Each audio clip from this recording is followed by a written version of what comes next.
21. The Island of Tiboulen. Dante, although stunned and almost suffocated, had sufficient presence of mind to hold his breath, and as his right hand, prepared as he was for every chance, held his knife open, he rapidly ripped up the sack, extricated his arm and then his body, but in spite of all his efforts to free himself from the shot, he felt it dragging him down still lower. He then bent his body and by a desperate effort severed the cord that bound his legs, at the moment when it seemed as if he were actually strangled. With a mighty leap, he rose to the surface of the sea, while the shot dragged down to the depths the sack that had so nearly become his shroud. Dante waited only to get breath and then dived in order to avoid being seen. When he arose a second time, he was 50 paces from where he had first sunk. He saw overhead a black and tempestuous sky, across which the wind was driving clouds that occasionally suffered a twinkling star to appear. Before him was the vast expanse of waters, sombre and terrible, whose waves foamed and roared as if before the approach of a storm. Behind him, blacker than the sea, blacker than the sky, rose phantom-like the vast stone structure, whose projecting crags seemed like arms extended to seize their prey, and on the highest rock was a torch lighting 2 figures. He fancied that these 2 forms were looking at the sea. Doubtless these strange grave-diggers had heard his cry. Dante dived again, and remained a long time beneath the water. This was an easy feat to him, for he usually attracted a crowd of spectators in the bay before the lighthouse at Marseille when he swam there, and was unanimously declared to be the best swimmer in the port. When he came up again, the light had disappeared. He must now get his bearings. Ratonneau and Pomègue are the nearest islands of all those that surround Chateau, but Ratonneau and Pomègue are inhabited, as is also the islet of Dôme.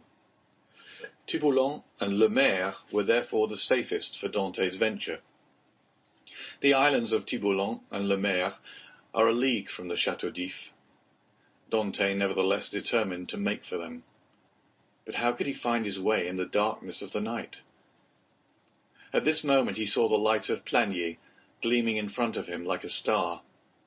By leaving this light on the right, he kept the island of Tiboulen a little on the left. By turning to the left, therefore, he would find it. But as we have said, it was at least a league from the Chateau d'If to this island. Often in prison, Faria had said to him, when he saw him idle and inactive, "Dante, you must never give way to this listlessness. You will be drowned if you seek to escape, and your strength has not been properly exercised and prepared for exertion." These words rang in Dante's ears. Even beneath the waves, he hastened to cleave his way through them to see if he had not lost his strength. He found with pleasure that his captivity had taken away nothing of his power, and that he was still master of that element on whose bosom he had so often sported as a boy. Fear, that relentless pursuer, clogged Dante's efforts. He listened for any sound that might be audible, and every time that he rose to the top of a wave he scanned the horizon and strove to penetrate the darkness. He fancied that every wave behind him was a pursuing boat, and he redoubled his exertions, increasing rapidly his distance from the chateau, but exhausting his strength. He swam on still, and already the terrible chateau had disappeared in the darkness. He could not see it, but he felt its presence. An hour passed, during which Dante, excited by the feeling of freedom, continued to cleave the waves. "Let us see," said he. "I have swum above an hour, but as the wind is against me, that has retarded my speed. However, if I am not mistaken, I must be close to Tiboulen. But what if I were mistaken?" A shudder passed over him. He sought to tread water in order to rest himself, but the sea was too violent, and he felt that he could not make use of this means of recuperation. "Well," said he, "I will swim on until I am worn out, or the cramp seizes me. and then I shall sink. And he struck out with the energy of despair. Suddenly the sky seemed to him to become still darker and more dense, and heavy clouds seemed to sweep down towards him. At the same time, he felt a sharp pain in his knee. He fancied for a moment that he had been shot, and listened for the report, but he heard nothing. Then he put out his hand and encountered an obstacle, and with another stroke knew that he had gained the shore.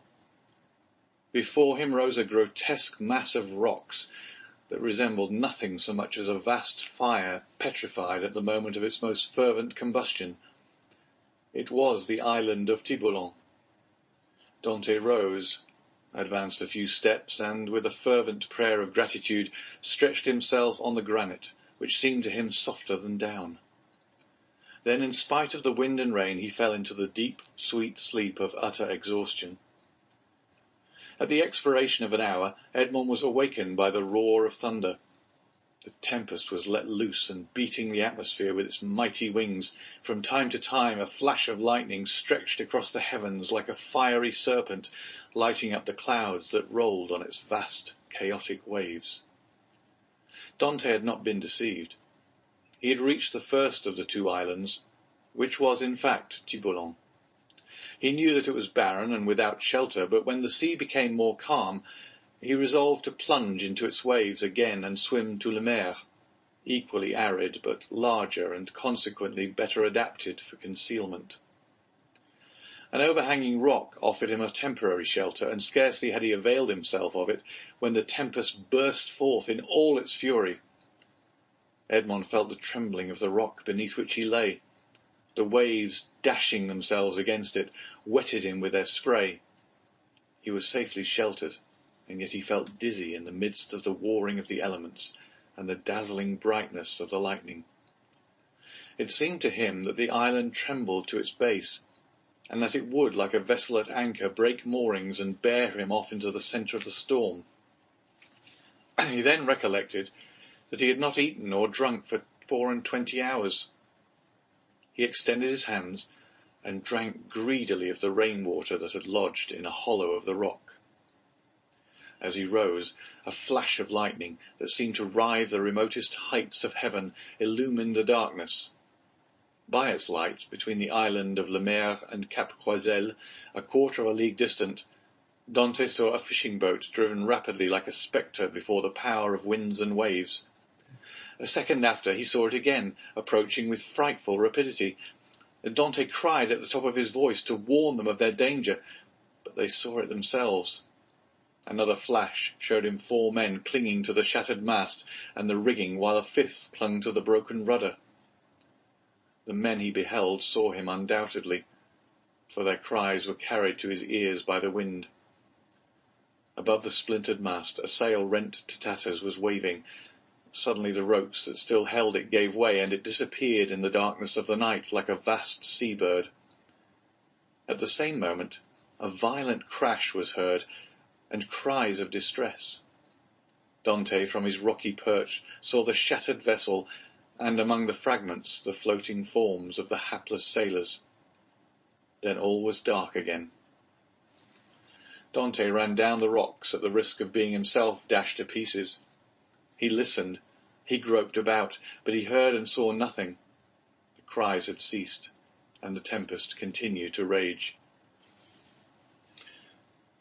By degrees the wind abated. Vast grey clouds rolled towards the west, and the blue firmament appeared studded with bright stars. Soon a red streak became visible in the horizon. The waves whitened. A light played over them and gilded their foaming crests with gold. It was day. Dante stood mute and motionless before this majestic spectacle, as if he now beheld it for the first time, and indeed, since his captivity in the Chateau d'If, he had forgotten that such scenes were ever to be witnessed. He turned towards the fortress and looked at both sea and land. The gloomy building rose from the bosom of the ocean with imposing majesty and seemed to dominate the scene.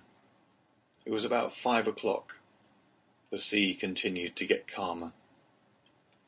In 2 or 3 hours, thought Dante, The turnkey will enter my chamber, find the body of my poor friend, recognize it, seek for me in vain, and give the alarm. Then the tunnel will be discovered. The men who cast me into the sea and who must have heard the cry I uttered will be questioned. Then boats filled with armed soldiers will pursue the wretched fugitive. The cannon will warn everyone to refuse shelter to a man wandering about naked and famished. The police of Marseille will be on the alert by land, whilst the governor pursues me by sea. I am cold, I am hungry, I have lost even the knife that saved me. Oh my God, I have suffered enough, surely. Have pity on me, and do for me what I am unable to do for myself. As Dante, his eyes turned in the direction of the Chateau d'If, uttered this prayer, he saw off the farther point of the island of Pomègue a small vessel with lateen sails skimming the sea like a gull in search of prey, and with his sailor's eye he knew it to be a Genoese tartan. She was coming out of Marseille harbour, and was standing out to sea rapidly, her sharp prow cleaving through the waves. "Oh," cried Edmond, "to think that in half an hour I could join her! Did I not fear being questioned, detected, and conveyed back to Marseille? What can I do? What story can I invent? Under pretext of trading along the coast, these men, who are in reality smugglers, will prefer selling me to doing a good action. I must wait, but I cannot. I am starving. In a few hours my strength will be utterly exhausted. Besides, perhaps I have not been missed at the fortress. I can pass as one of the sailors wrecked last night. My story will be accepted, for there is no one left to contradict me." As he spoke, Dante looked toward the spot where the fishing vessel had been wrecked, and started. The red cap of one of the sailors hung to a point of the rock, and some timbers that had formed part of the vessel's keel floated at the foot of the crag.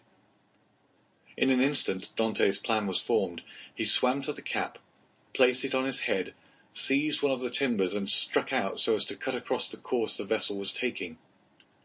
"I am saved," murmured he, and this conviction restored his strength. He soon saw that the vessel, with the wind dead ahead, was tacking between the Chateau d'If and the Tower of Planier. For an instant he feared lest instead of keeping in shore she should stand out to sea, but he soon saw that she would pass, like most vessels bound for Italy, between the islands of Jarreau and Calasareigne. However, the vessel and the swimmer insensibly neared one another, and in one of its tacks the tartan bore down within a quarter of a mile of him. He rose on the waves, making signs of distress, but no one on board saw him, and the vessel stood on another tack. Dante would have shouted, but he knew that the wind would drown his voice.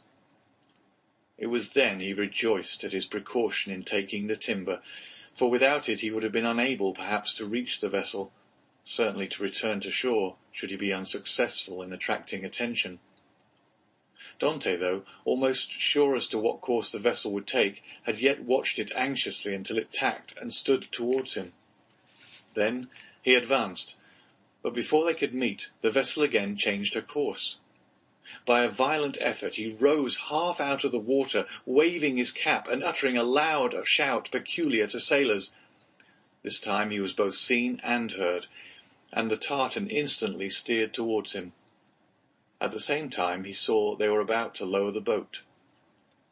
An instant after, the boat rowed by two men advanced rapidly towards him. Dante let go of the timber, which he now thought to be useless, and swam vigorously to meet them. But he had reckoned too much upon his strength, and then he realized how serviceable the timber had been to him.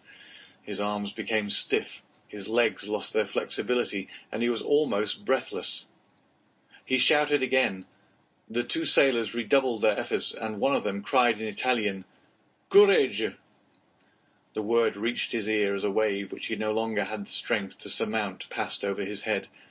He rose again to the surface, struggled with the last desperate effort of a drowning man, uttered a third cry, and felt himself sinking, as if the fatal cannon shot were again tied to his feet. The water passed over his head, and the sky turned grey. A convulsive movement again brought him to the surface. He felt himself seized by the hair. Then he saw and heard nothing. He had fainted. When he opened his eyes, Dante found himself on the deck of the tartan. His first care was to see what course they were taking. They were rapidly leaving the Chateau behind. Dante was so exhausted that the exclamation of joy he uttered was mistaken for a sigh. As we have said, he was lying on the deck. A sailor was rubbing his limbs with a woolen cloth. Another, whom he recognized as the one who had cried out, "Courage!" held a gourd full of rum to his mouth, while the third, an old sailor, at once the pilot and captain, looked on with that egotistical pity men feel for a misfortune that they have escaped yesterday, and which may overtake them tomorrow. A few drops of the rum restored suspended animation, while the friction of his limbs restored their elasticity. "Who are you?" said the pilot in bad French. "I am," replied Dante in bad Italian, "a Maltese sailor. We were coming from Syracuse, laden with grain. The storm of last night overtook us at the Cape Morgian, and we were wrecked on the rocks." "Where do you come from?"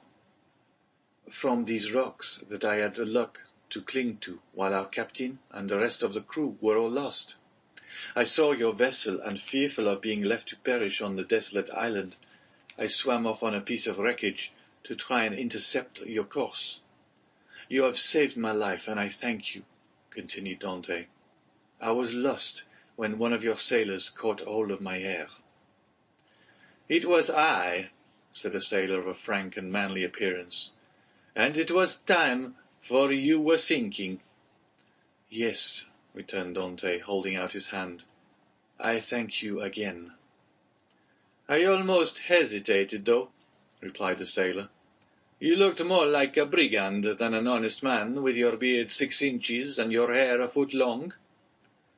Dante recollected that his hair and beard had not been cut all the time he was at the Chateau d'If.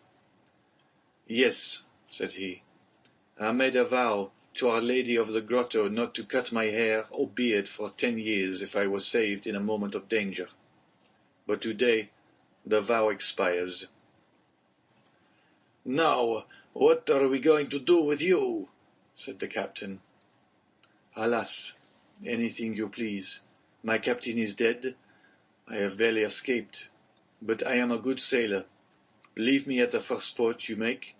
I shall be sure to find employment." "Do you know the Mediterranean?"